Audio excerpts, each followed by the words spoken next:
So we're talking about lampshades today. So when you're thinking about the fabric that you want to put on your lampshade, think about the size, the shape of it. Is it drum shape, or are the sides going to be tapered if it's an empire? I have been thinking about what fabric I should be using for my office. So I'd like to have 2 matching lamps on my desk. My colours in the room are sort of blues and reds. So I've put together my favourite 3 and I'll show you my thought process. I've got a really pretty velvet. It's quite a thin velvet. I wouldn't go with any fabric that's too thick, so it will be quite hard to work with.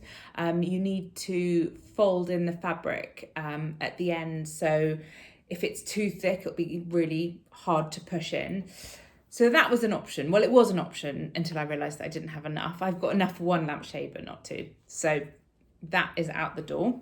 I've got really pretty block print cotton that I could use, and I've actually used on a lampshade before. It's really pretty, but the lamps that I have are actually going to have some quite small lampshades on them. So I wondered whether this was a bit too big, and by the time you've sort of curved it round, maybe you'd only be able to see a couple of the flowers. So I wasn't sure about that one. And then this one, which is a really pretty just little leaf design. But what I like about it is that it's quite sort of messy all over the place. So it's probably quite forgiving. So when I make it, I don't have to worry about losing part of the pattern round a corner.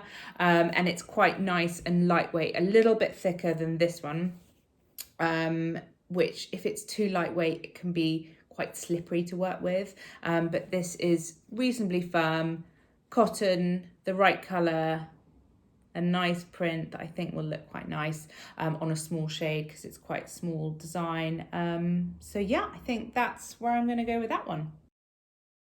So the first thing to do is to give it a really good press. You don't want to have any creases in your lampshade. If there's any giant ones, I would get a water spray and dampen your fabric to re-iron it. That will really help get out the creases.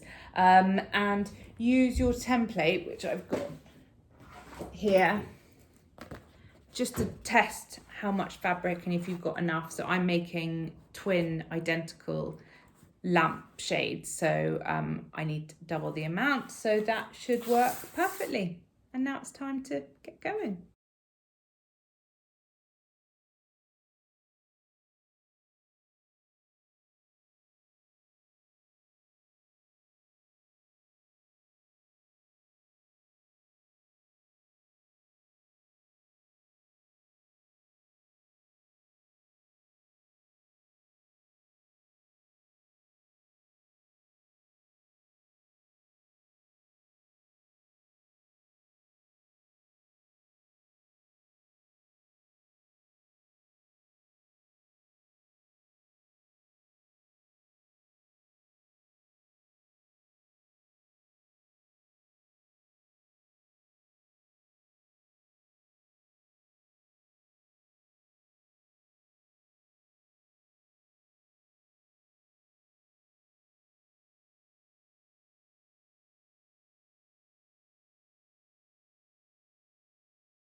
Right, so the next stage is this lovely lamp, also from Needcraft.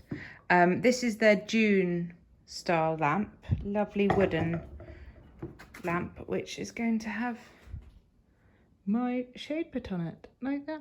Can you see that? Great, so I'm gonna paint this with some leftover paint, wall paint that we had from when we got some cupboards built. And it's red and it should look good.